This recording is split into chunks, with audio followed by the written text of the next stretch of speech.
L'endroit où on se trouve, il n'y a pas de mangroves. C'est dû à l'urbanisation. Vous savez que là, quand l'urbanisation arrive quelque part, l'urbanisation, ça fait partie du développement.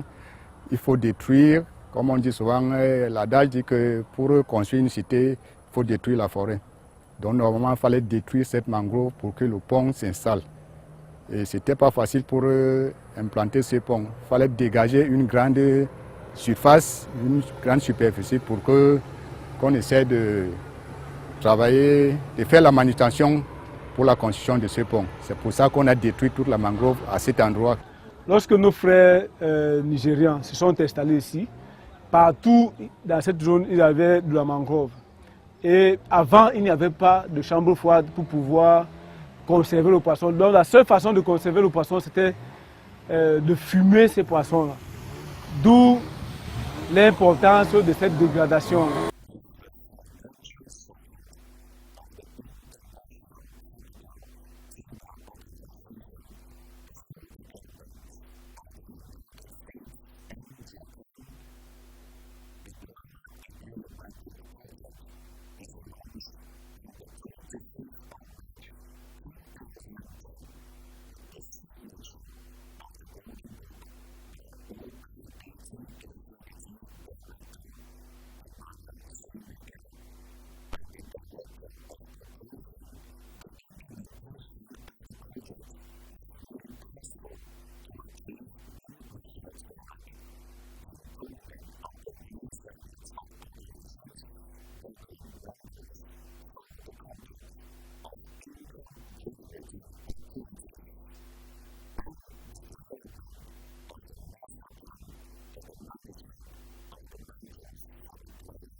L'écosystème de mangrove au Cameroun était un écosystème qui, j'allais dire comme ça, qui est délaissé depuis son cadre juridique jusqu'à la conduite des activités dans cet écosystème par les différents acteurs.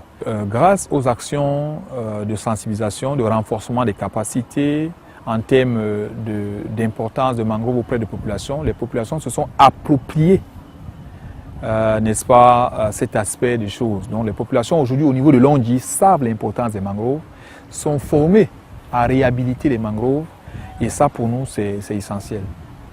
La mangrove c'est un écosystème particulier, mais alors formidable. En ce sens que la mangrove, il y a des espèces de poissons qui ne se reproduisent que dans la mangrove. La mangrove a ceci de particulier qu'elle stabilise les berges. Elle a ceci de particulier qu'elle stocke ce qu'on appelle le carbone bleu. Donc vous voyez qu'en dehors du niveau local, en termes d'importance de la mangrove, il y a même le niveau mondial.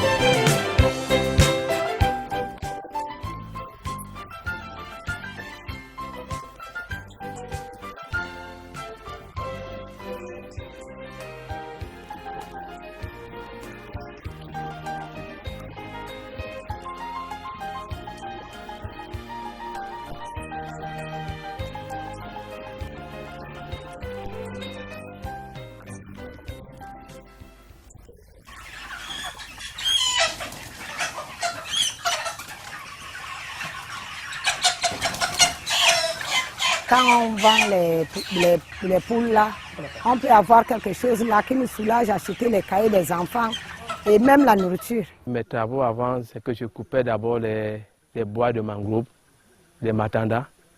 Et aujourd'hui, j'ai pu changer, ils m'ont pu changer mes idées de commencer à faire l'agriculture. Cette exploitation, ça nous a été bien expliqué par les encadreurs techniques au niveau de l'agriculture de Cameroun Écologie.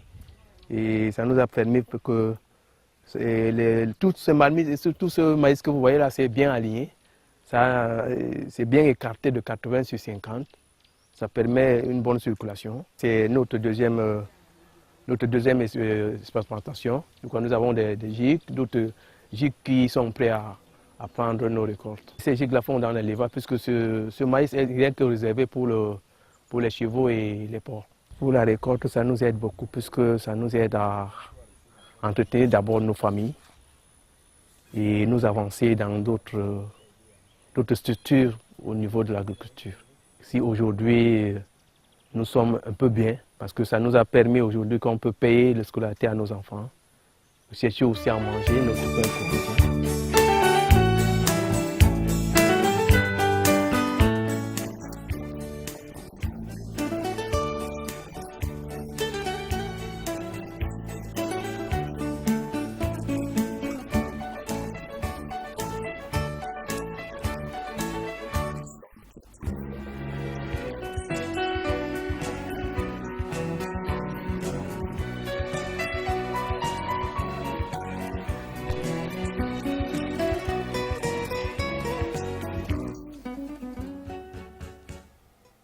On a le projet de reboisement partout où c'est dégradé, parce qu'il le faut.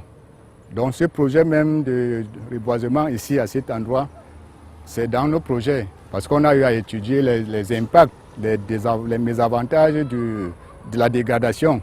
On voit qu'à la longue, ça va causer des problèmes. Quand on a engagé la coupe, on nous a tenu informés qu'il faut le reboisement. Il faudrait que nous puissions nous débrouiller comment faire pour ne pas détruire et pour aménager. C'est pour ça que vous voyez les pépinières là, que nous avons mis sur place. Avec nos petits moyens d'effort, on a essayé de pouvoir aider, accompagner le gouvernement à accomplir sa mission. À travers le GIC PPRM, c'est-à-dire pour la protection et la régénération des mangroves, nous avons pu reboiser jusqu'à présent 4 hectares de terrain.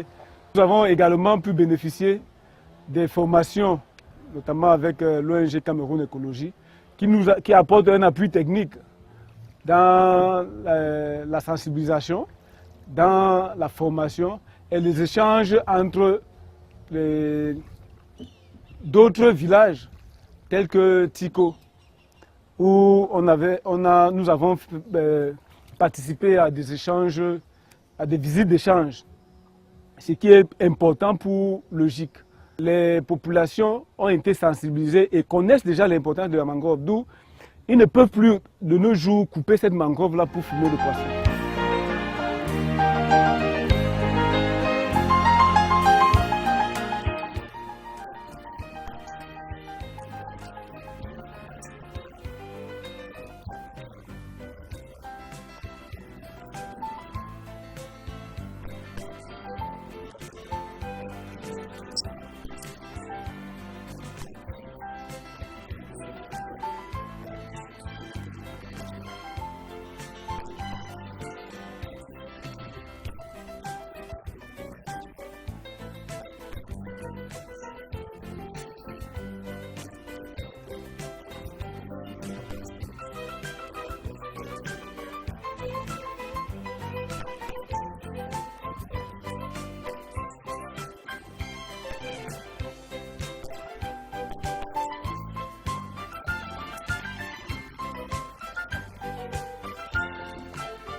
Amerunu punya bongo baya bebe wenge au napo isomele wa mona munyenge mwese nde ao napo ipende njako nyola nae munandinganya yene kombo adi